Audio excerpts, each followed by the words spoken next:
Nagbabalik ang PTV Balita ngayon. Isinailalim na sa Blue Alert status ang National Disaster Risk Reduction and Management Council kasunod ng pagtama ng magnitude 7.4 na lindol sa Surigao del Sur.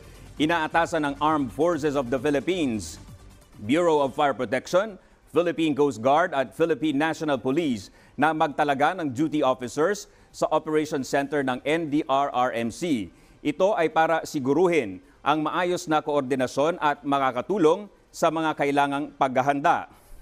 Inilagay naman sa Red Alert status ang Office of Civil Defense sa Davao at Caraga Region. Sinusubaybayan ng OCD Caraga ang sitwasyon sa lugar kung saan patuloy na nagsasagawa ng video teleconference ang kanilang tauhan.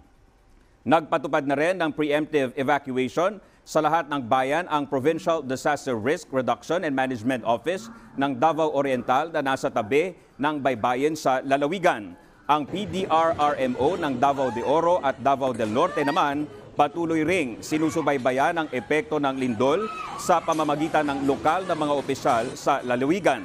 Tiniyak naman ng OCD sa publiko na masusing nakikipag-ugnayan ang NDRRMC sa iba't ibang opisina at lokal na pamahalaan para tiyakin ang agarang pagtugon sa mga apektadong lugar. Wala namang naitalang major damages sa mga paliparan sa Mindanao kasunod ng magnitude 7.4 na lindol na tumama sa Hinatuan, Surigao del Sur. Sa paunang report mula sa Civil Aviation Authority of the Philippines, minor damages lang ang inabot ng Butuan, Surigao, Siargao, Tandag at Bislig Airport.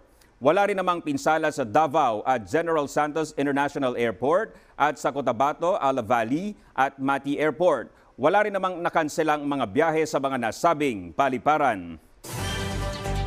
At yan ang mga balita sa oras na ito. Para sa iba pang updates, i-like at i-follow kabe sa aming mga social media accounts. Ako po si Dominic Albelor. Magandang tanghali.